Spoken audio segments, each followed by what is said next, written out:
Welcome. Today I'd like to talk about something that has helped me tremendously, connecting with my life, with my soul mission, with my covenant, and that's the concept of everything you do, everything you are, has cosmic significance. Big words.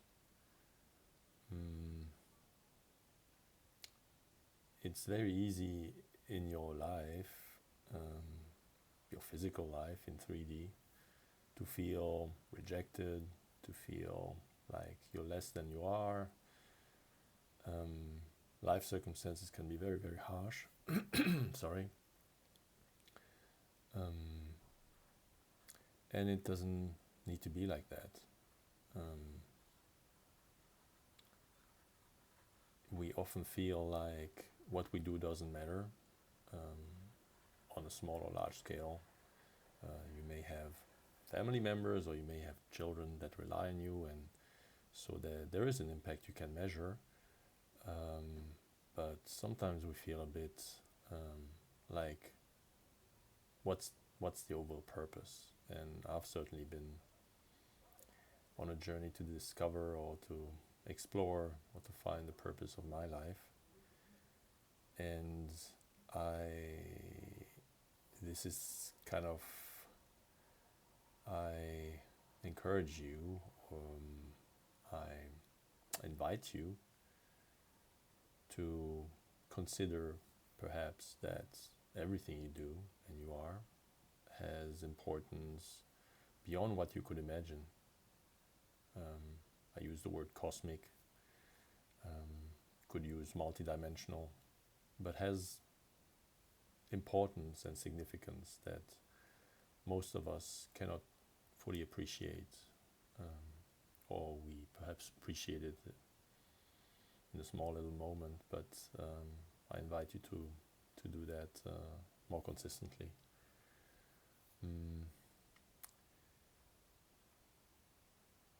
Perhaps a little phrase, or how you could summarize it, is that the eternal sees the hidden.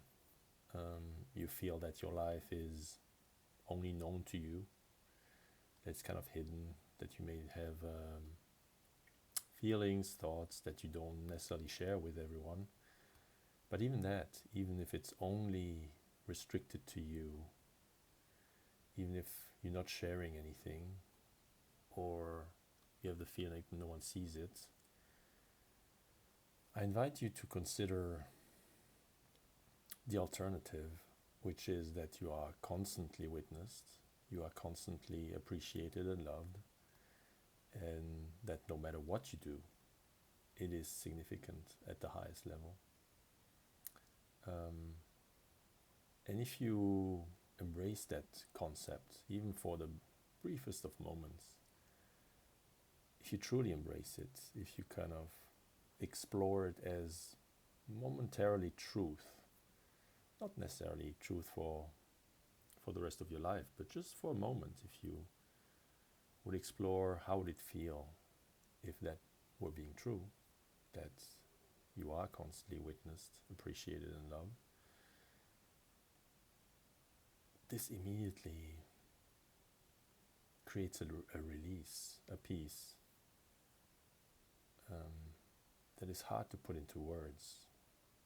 It gives you the ultimate freedom, the ultimate peace, because there's, per definition, then nothing else to achieve. Everything is already achieved.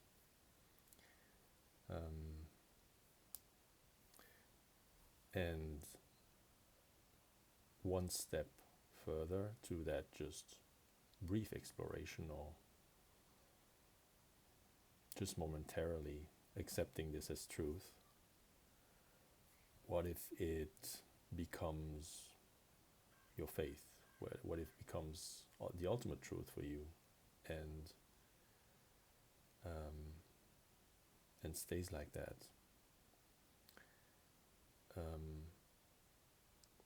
One of the core elements of what I'm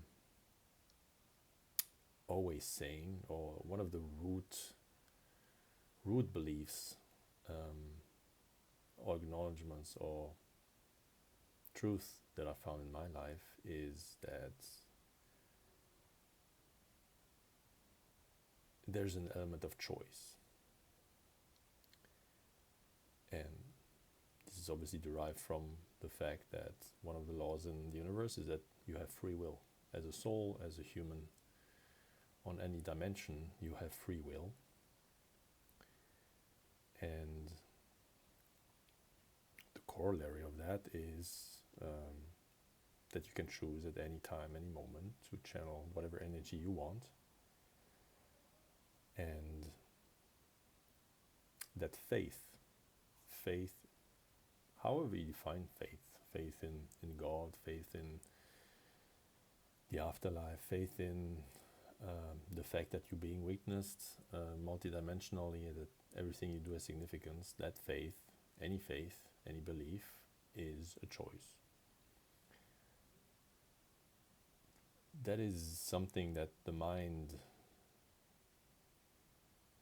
has difficulty acknowledging, right? Because the mind runs the show, the mind, or the ego, or however you want to label it, is the driving force in your life, or in most lives it is.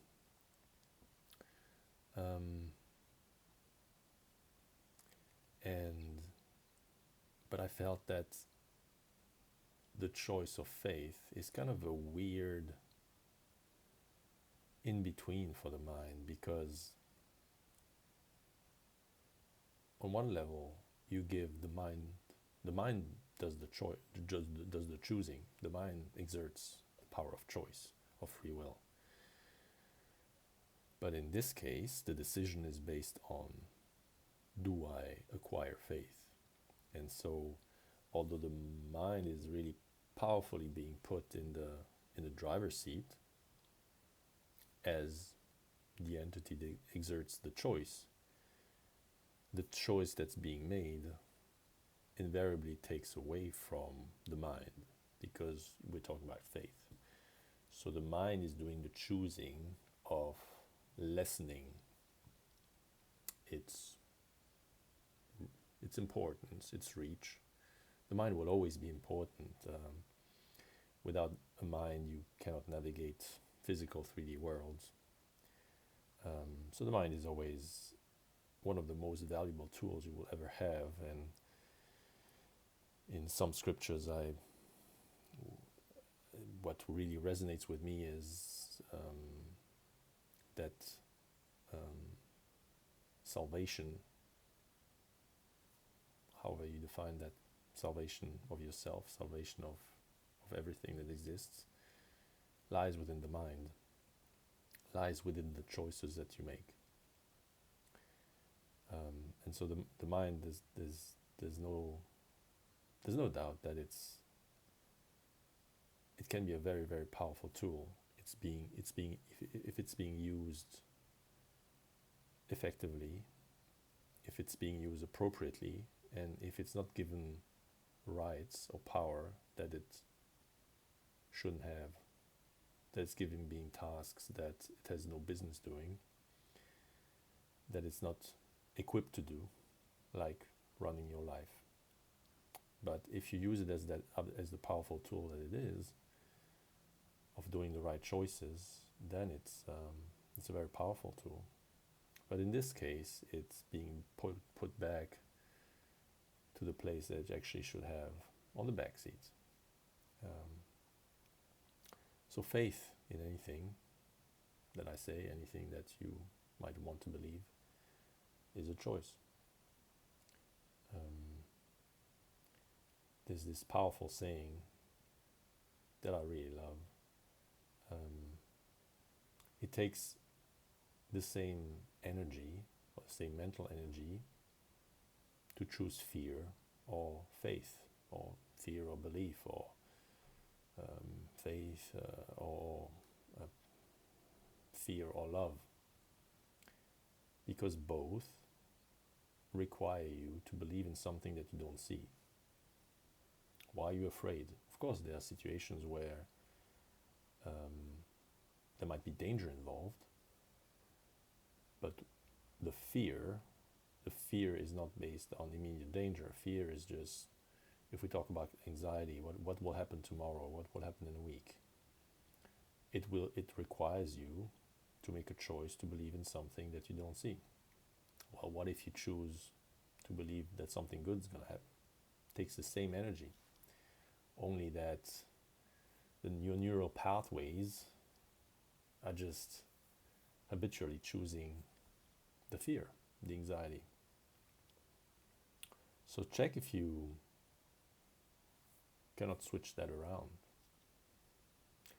It will perceivably it will take a bit energy, because you have to rebuild the neural pathways, because one is habit and the other one is not habit. So changing a habit always involves a bit of effort. But at the end of the day, both choices are equivalent energetically. Like, if you go beyond a habit, let's assume you habitually choose half time fear, half the time you choose a good outcome. Well, then the energy is exactly the same. It's just up to you, based on any types of circumstances, you're making a choice. But if you habitually use fear, I invite you to choose differently and see what is the difference between the two. One is just habitual for you, for your mind. The other one is equally valid, because there's equally valid reasons to think that the outcome is going to be good. And this is obviously the entire basis of manifestation, to choose a good outcome, although you don't see anything. It's also based on faith.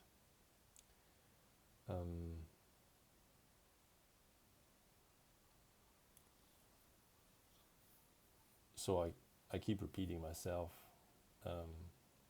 I'm talking about these things, and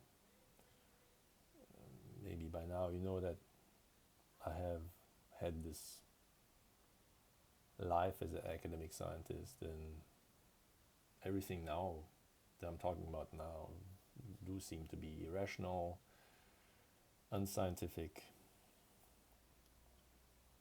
and not provable. I don't disagree with that. It's when it comes to faith, it comes to the exploration of you making choices. That's the entire experience you're supposed to have. If the choice would be obvious, there's no choice to be made. So the entire idea of faith, of manifestation, of anything that you cannot necessarily see with your very limited senses. Human senses are extremely limited. So if human senses would pick up on something and would be able to display it to the world, what's the choice to be made? Everyone would be like, oh, duh, it's obvious. But that's not what the human experience is about to be. The human experience is about exploration. What are you exploring if everything is just already pre-chewed for you, so ready to be swallowed? That being said, a lot of people are living like that. They choose to swallow what's been pre-chewed for them, and they are just passively acquiring beliefs that are given to them by media, by people, by influencers. But there's no exploration of life in there. There's no experience that grows your soul through that. I mean, that's again my opinion. But so as a scientist,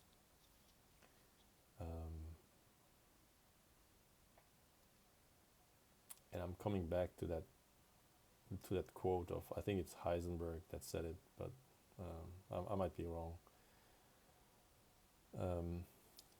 When he said that, I'm probably slightly paraphrasing here, the first gulp of the glass of science will make an atheist out of you, but at the bottom of the glass, God waits.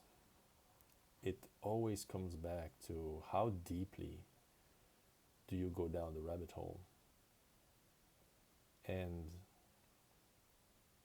it is my strongest belief that not only is it not incompatible for a scientist to be spiritual, but a mark of a truly extraordinary scientist is to be spiritual, because per definition that scientist would have gone down very, very deep in that rabbit hole, all the way to the bottom, where God waits.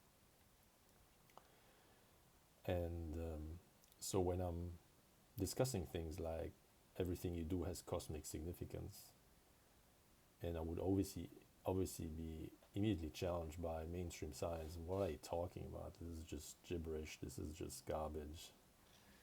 This is just your imagination. I would obviously struggle to find real life evidence for that, because as I just said, where's the exploration in that? Where are you as a human? There's always the human behind the scientist. Where have you gone exploring? Why are you just comfortably sitting in your seats, regurgitating or swallowing what's been chewed for you by the entire system? But still, I would say that in my case, my choices, the choices of my beliefs, are still informed. It's an informed choice. It's not like I woke up one day and said, I'm just gonna choose to have faith, or I'm just gonna choose to believe in God, in the afterlife. These were all guided choices, informed choices, choices that I came to, that became the obvious choice for me based on what I explored, based on all the gulps of the glass of science that I took. So the fact that if I say everything you do and everything you are has cosmic significance, that involves multidimensional connectedness, that everything is connected, because if you would assume that everything is indeed connected, well then per definition it's just like the normal corollary that, well, if you have an action somewhere here, you're going to have a reaction somewhere else, because everything is connected. And I could mention things like string theory. In the string theory, well, it's in the name, it's a theory, right? So it's not, again, evidence by itself, it's just a theory. But this is basically the underlying theory of cosmic butterfly effect, something happening here and then something else happens over there. There's been movies made about this, but it basically relies on string theory. Everything, there's this little strings linking everyone with everything else, in the entire universe, multiverse, multidimensional space of existence. Then there are other, like a few years back, I think it's probably more than a decade ago, I also read a very intriguing book by Rupert Sheldrake about, I think it's called Morphic Resonance, where so Rupert Sheldrake, I think he was a biologist, so he was observing biological phenomena. So this is a bit more down to earth as compared to string theory and quantum physics or theoretical physics. He was looking at patterns of behavior in animals, and he saw that, or he observed that there is knowledge exchange, or something is being exchanged, relayed, but not physically relayed by, there's one animal teaching another animal something. So it's not watching and observing and learning, it's being transmitted in a way that wasn't immediately observable. Like, let's say one animal learns to crack a nut on one continent, and oddly enough, without exchange of any information, without animals being shipped to another continent, on another continent, suddenly that behavior also emerged. I could say it's by chance. It's what we call parallel evolution. You know, when two things evolve in a similar way, completely independently from each other, but based on natural selection, that obviously could be partly that. But there was enough compelling material in that book for me to be compelled. And it is something that, like many things, is unexplainable and might be by most people put into a box on a shelf somewhere because, well, it's unexplainable and I don't even want to wrestle. I don't want to even deal with trying to explain that away. So we're going to put them away safely somewhere in a box and not look at it, or let other people look at it, because I don't want to be ridiculed.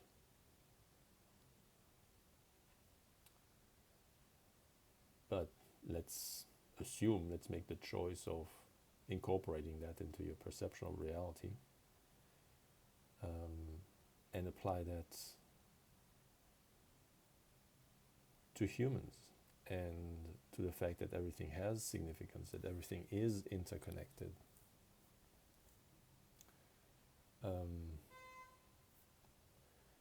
Then suddenly this connects me to, or at least that's the connection I'm making in my mind. If we're applying this to humans, and there's no reason, if it applies to the animal kingdom, it shouldn't apply to humans, then suddenly it could be that individual humans do things that benefit the entire race. I'm obviously not limiting that concept of morphic resonance to a particular species. You know, it could be that obviously that resonance could be interspecies, and it could favor the entire world. But let's just stick to a species. Maybe it's easier to explore the first time around. So assuming that that theory has some validity to it, you could do things that benefit wildly other people.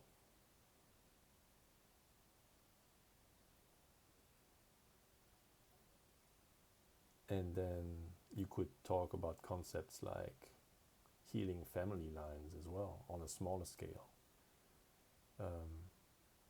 I hear a lot about, in the spiritual world, about black sheep, about the people that don't fit in. And I think there's something to say that perhaps this concept of morphic resonance is what heals family lines. That someone comes in and heals patterns that have been held for generations in a particular family, or entire races. That some people come in and do the hard work and clear whatever blockage has been built up in a particular family, society, race, or even multiracially, you know, like on a global scale, and do the hard work to clear that.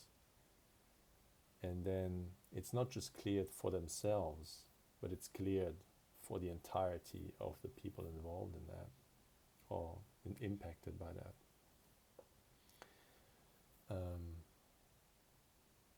So what I'm saying is that if you take this to the extreme, you can have particular empaths or family of empaths or groups of empaths that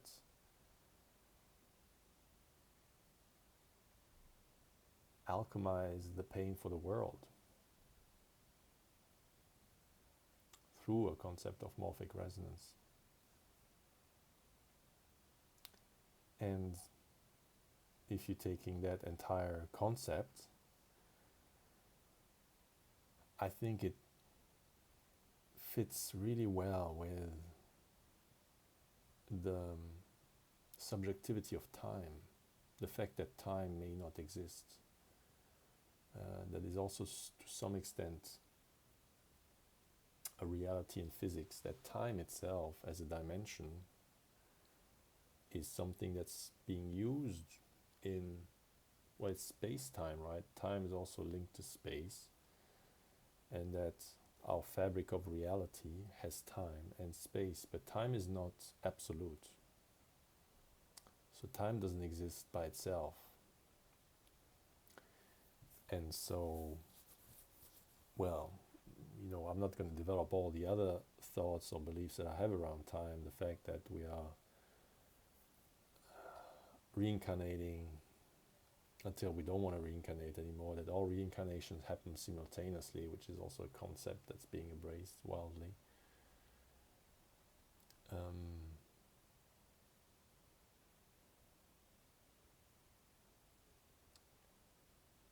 And so if you're taking this concept of doing work that impacts globally or impacts multidimensionally, it's not so much that you do something and then that thing ripples. It's the fact that, per definition, if time is not absolute, a single moment ripples into eternity, because both are the same thing. The eternity lies in the moment. Because as Eckhart Tolle says, there's nothing ever that is not the present moment. You always live in the present moment. You cannot live in the past, or you cannot live in the future. Everyone will agree with me on that. So where else will you ever be except for the present moment? Except if you're anxious about the future, or if you have something that in the past that happened. But otherwise, there's nothing else that exists in the present moment. So in that present moment, when you transmute some kind of energy, when you do some energetic work, when you explore something, you explore it for everyone, because you're just tuning into a particular frequency, or you take you explore a frequency and then turn it into something else through an energetic alchemy. And then that energy is there for everyone to have, to tune into, to explore, to channel. It is obviously then the other party's choice to do so. So the fact that you have cosmic significance doesn't take away any of the free will of the other entity. Like, you can do cosmic work, but it's still a choice of anything else to embrace that. But you've still done your cosmic work, if that makes sense.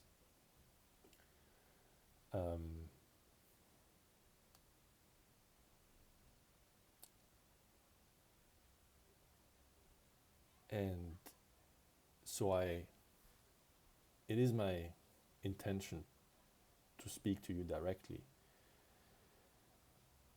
I always want to empower every single individual. I think that's the most powerful thing. I never want to be able to say, well, you need to be a particular group to do that, or you need help, or you need anything. At the end of the day, you are only responsible for yourself, and you can change anything you want by yourself. There's no need involved, no help involved. But there is something to be said about group dynamics as well. So if I just mentioned a couple of minutes ago, like a group of empaths, a group of people that are in sync, kind of in doing a particular energetic work that's very similar. That would obviously fasten or create a bigger momentum behind whatever you're doing and create a bigger impact, just because it's energy. Energy has a scale. You have there is a specific frequency, but then at scale it can have a bigger impact. And there's something to be said in that context about group prayers,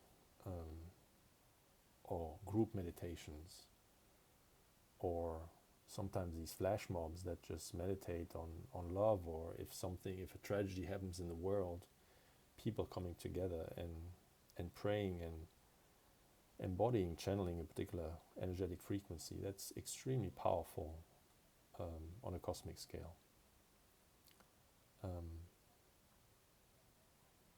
And I also would like to briefly mention, because it's something that caught my attention,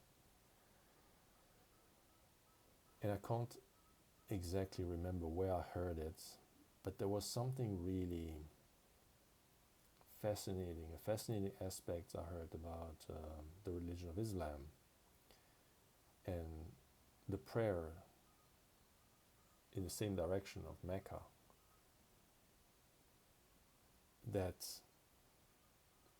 And I have no evidence that this may actually be true, but I heard that person saying that there might be an agenda to drag Islam through the mud, to label it as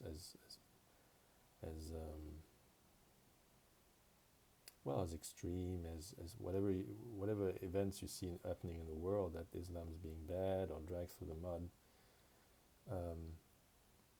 Because there was an agenda to do that, because of the power of Islam, because it is probably the only religion really that has this worldwide, at the same time, an enormous amount of people praying in the same direction, and that the power of that had to somehow be controlled or dampened. Now again, I'm not a proponent of Islam at all. The only thing I would say about Islam, and that's for every single religion, you always have extremes or extremists in any direction of any religion. I would just like to remind about the beauty of the spiritual side of Islam, which is Sufism. Rumi being one of the most renowned Sufi poets, and Rumi is being quoted left, right, and center in spiritual realms. I love to quote Rumi because he had just so much insight. So let's just talk about, if you would apply that rigorous simultaneous prayer regimen or habit to the beautiful concepts of Sufism,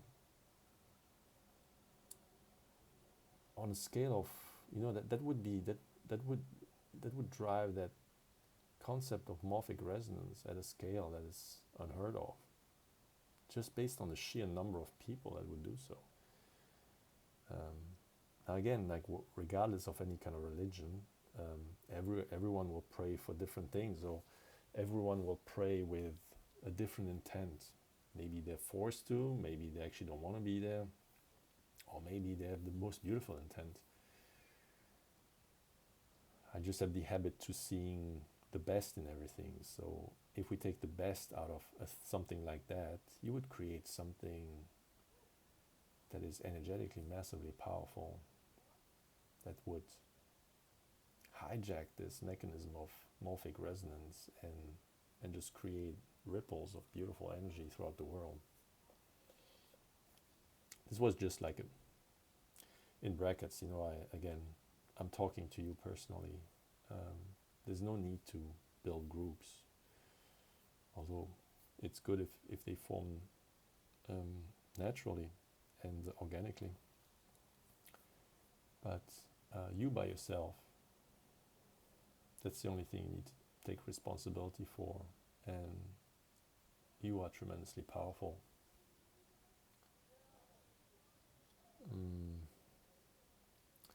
So what I'd also like to mention in that entire discussion around cosmic significance, and we're probably going a step deeper in that, and I might lose people talking about this, but a significant amount of gulps from the glass of science, although some people might say it's not science, but my gulps of the glass of life and exploration has always been related to channels of different multidimensional entities. I probably read all of the Seth books. I listened to a lot of material from Cryon, which is another entity being channeled. I listen every once in a while to Bashar, and I've listened to a lot of Barbara Masiniak's material, channeling the Pleiadians. And it's not something I would say everyone has to do. Everyone, if you expose yourself or explore that kind of material, you will come back to the same free will of choosing to believe in it, choosing to integrate it. Regardless what you do, you should always follow your own intuition. Take what resonates, leave the rest. Everyone's serious about whatever they're saying says that. Even what I'm saying. Take what resonates, leave the rest. It's your intuition is the best compass you'll ever have. So don't trust anything but your compass and your intuition. So my takeaway from listening to a substantial amount of that kind of material, and you have to reach a particular amount of material to sometimes find not the gems, but the things that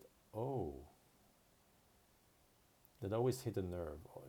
There's always a lot of teachings that resonate just by themselves and that I try to implement into my life straight away. But then there are little things that have a particular resonance to them.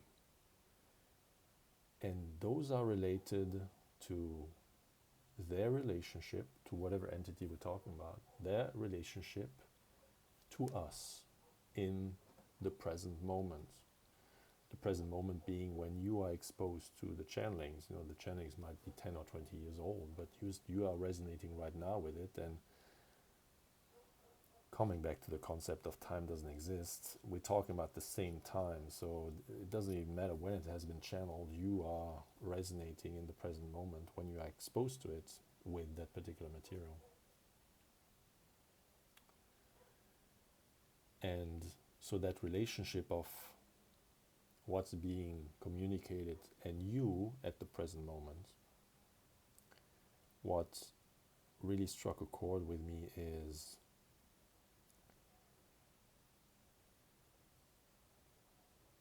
that most of the time what I sense is that we have this, or when I see other people talking about what the exposure to that material did to them, to me there was always a bit of a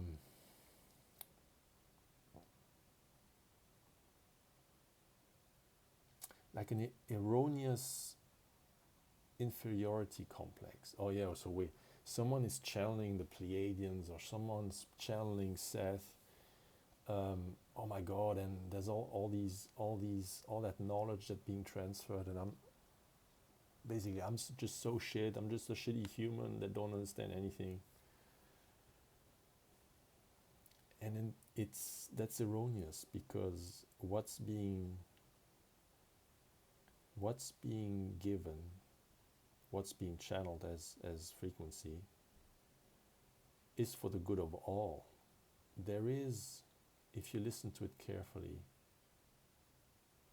what we are doing right now on a human scale, regardless of where you sit. So again, there might be people at the present moment. I mean, the world is kind of not exactly in a very stable place. I think everyone's just blowing up.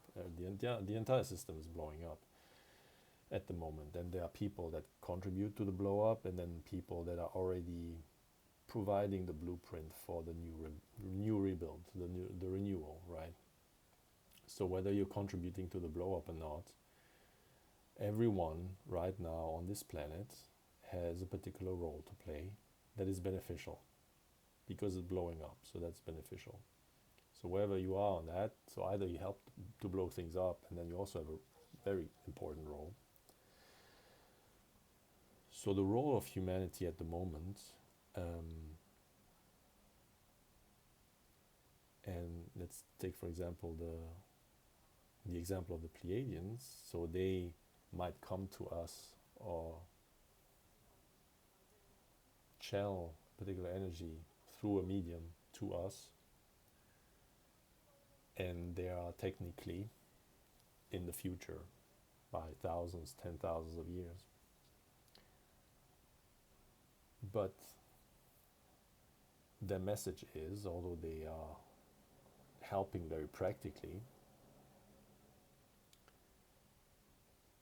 they clearly state that this is, whatever they do is also for their own sake. Because what's happening on Earth right now, globally, not just you have some cosmic significance, but what's happening on planet Earth right now has cosmic significance through its entire ripples through eternity. So there's these entities that are technically in our future that are providing us with some kind of help, not necessarily because they are so good and so superior and they want to help us, but also, and I'm not saying to what extent this is right. I'm just saying that there's a small element of them helping themselves, not necessarily just because they want to help us, but because they want to help themselves, because whatever we do right now, through its ripples, benefit them in the future.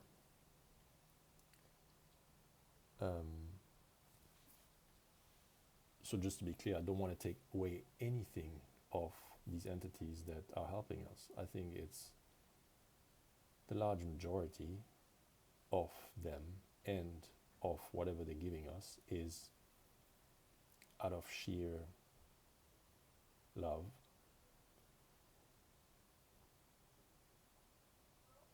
The only reason why I would mention that there's also a little bit of self-interest in there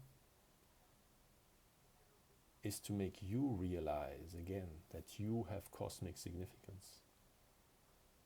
Don't ever feel superior exploring these types of concepts and feeling inferior as a human because, I just woke up, I had this kind of red pill moment. I don't understand quite what's going on a cosmic scale, but I'm just this little human having a little job and I'm trying my best to be a kind person. Do not ever think like that. It's very clear, and it's also sometimes it's being a message that's being portrayed or relayed to us by such entities, that what we're doing, a lot of A lot of entities would not want to do that at all. It was our choice to reincarnate. Um, and I'm paraphrasing, but that's just because some of us, or most of us, are badasses that were willing to raise their hand. There might be a lot of entities out there that might be channeled through mediums that help us tremendously and very practically, that would have not chosen to come down for the reason that it sucks. So we might reincarnate and forget where we come from, our true name, the reason why we chose to come down. So we forgot all of it. Life sucks. We're the pattern breakers. We're clearing family line type of karma, if not race-wide or human-wide. And we're doing all that because we can, and because we know we could. And we did so with the agreement that we would receive help. So the help they receive, don't look up to it. Acknowledge it for what it is. Take what resonates, leave the rest, and know that you deserve it and that you were owed that through your decision to come down here.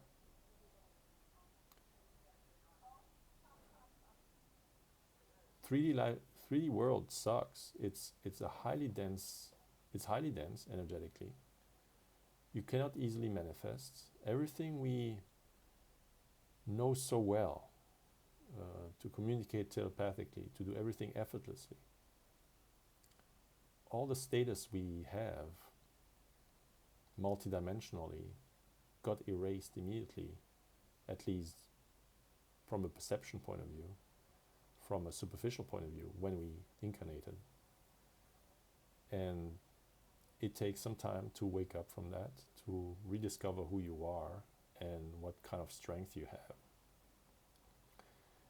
And it took me a significant amount of these channelings and these teachings, these multi-dimensional teachings that came to me through various ways, very odd ways of being channeled by a human. But it only solidifies your strength. It solidifies the reason why you came here, solidifies your status, and again, the cosmic significance that you have just by being there and holding on to dear life.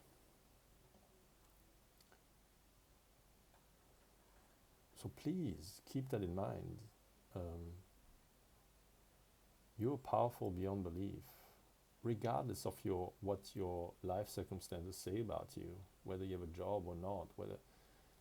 What it comes down to is, how do you show up? How do you show up in the world? Are you kind? Are you helping people?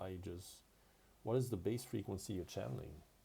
Are you just basically rooted in love, and you live a life of love, just having maybe a low-paying job and having a few friends, but this has cosmic significance. This is tremendously important for you to do that.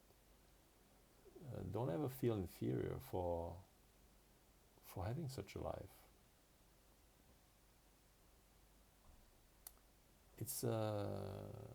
It's easy to be immersed in 3D life and to think that you have no importance whatsoever because your life sucks or something else sucks and you don't feel you have an impact. But that's the problem. You do not have the perception based on being reincarnated. You cannot have that perception. You don't have the perception of what impact you have. If you would suddenly see it, but that's not possible because it would blow our nervous systems. We're not equipped to handle all the information that we are linked to. But if you did, you would obviously be blown away by, first of all, how much support and love you receive, but also by how much you matter. I cannot emphasize that enough. You do have truly enormous significance. And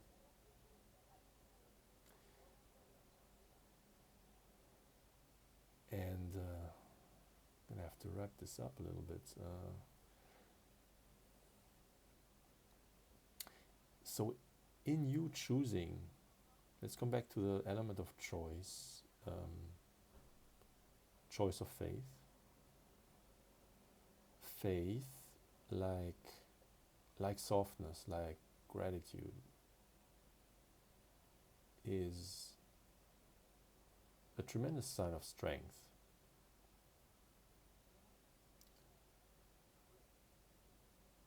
Although it's not perceived as that in the 3D physical world. It's not valued as strong, particularly for men.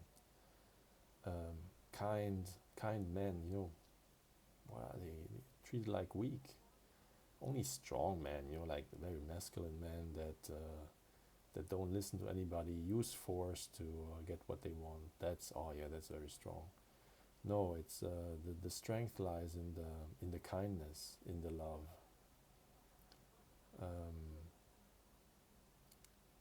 Because strength, what is strength? Strength is being vulnerable. Like, there's nothing stronger than being able, for instance, to forgive. Energetic transmutation or alchemy is the strongest feature of a human. That masculinity, that strength, that like brute force, that is nothing to the strength it takes to transmute energy. There's this saying, you never know how strong you are until you accept an apology that you never received from a person who wasn't sorry. So resolving these types of energetic burdens in your mind, someone did something to you, isn't sorry about it, never apologized, and you accept the apology you never received from a person who wasn't sorry. That clears the field, even again, perhaps through morphic resonance, to some mechanism that is related to that. You take the entire burden, the energetic burden of such a situation, and you clear it, not only for you, but for the other person. You transmuted it completely. It's the other person's choice, again, free will, to connect to what you did energetically. But regardless of that, you did all the work. This takes tremendous strength. Anybody who would disagree with that is more powerful than anything you could do physically, anyone who would do that, these are the people that would have tried to do that energetically and miserably failed. Because if you try to do that and you do it, you don't need proof. You know exactly what you did. And you knew exactly, I'm just waiting my time. I'm just doing my things here. When I pass over, I know exactly what I did, and I know exactly how it's being perceived, and I know exactly what it means. I don't need to bloody bench press or deadlift whatever, how many 100 pounds. That doesn't mean jack shit when you pass over. And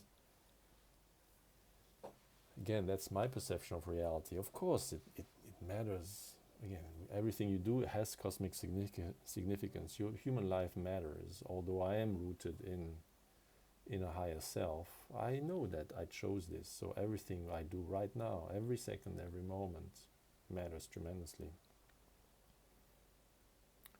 But it's just a little blip. It's a little glimpse.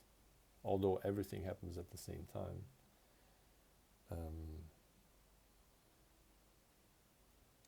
It's just a blip. But discernment implies that you understand these things energetically. What has energetic value and what hasn't?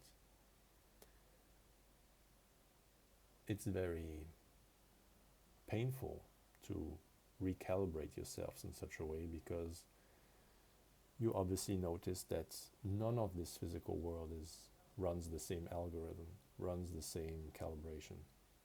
You are not measured by what you do energetically. You're not getting money by what you do energetically. If anything, you're getting less because of what you do, because you're just weak, you're not just sitting around, you're not doing anything, you're just being kind to everyone, you're just so weak. That's the kind of feedback you will receive in this world. And it's very unfortunate. But as they say, this too shall pass, and we're building something new here. We have cosmic significance if you have a similar mindset, because it's going to come. Everyone's playing their role at the moment, and we are blowing.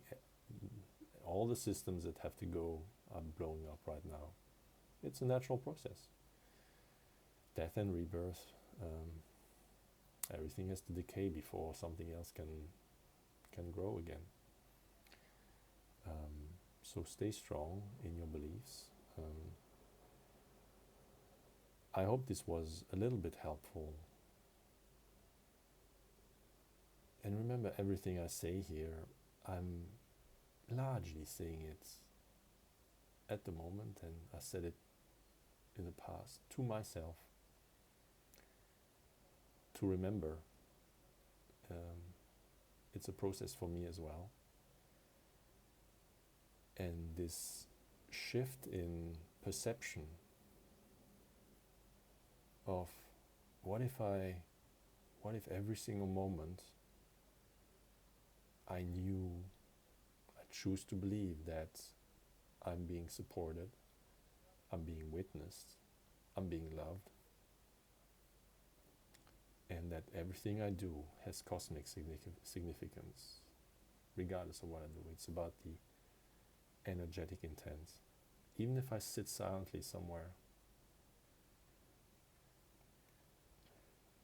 and in that state, intuition comes more naturally, and you might be suddenly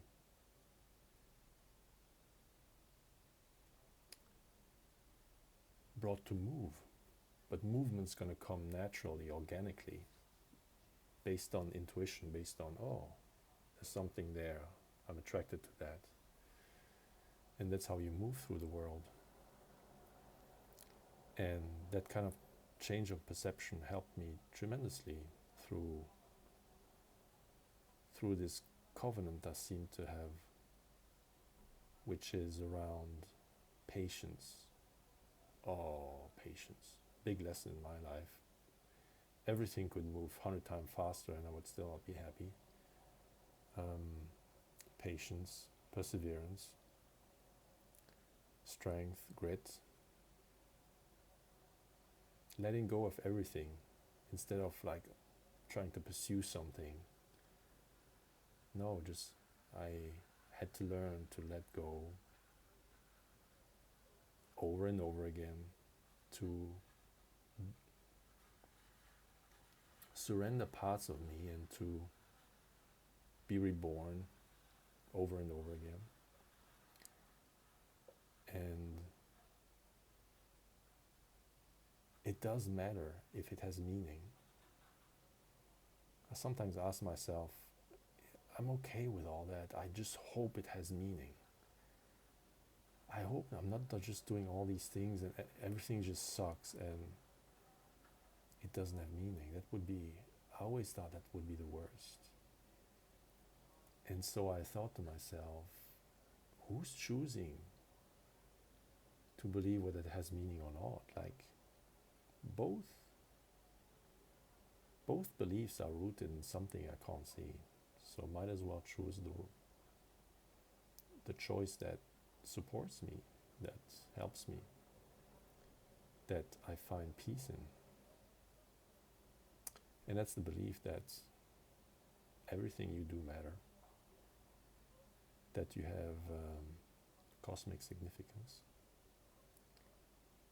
and that everything you do at the moment ripples through eternity in ways we do not understand and will never be able to prove scientifically, probably. Certainly not in my lifetime.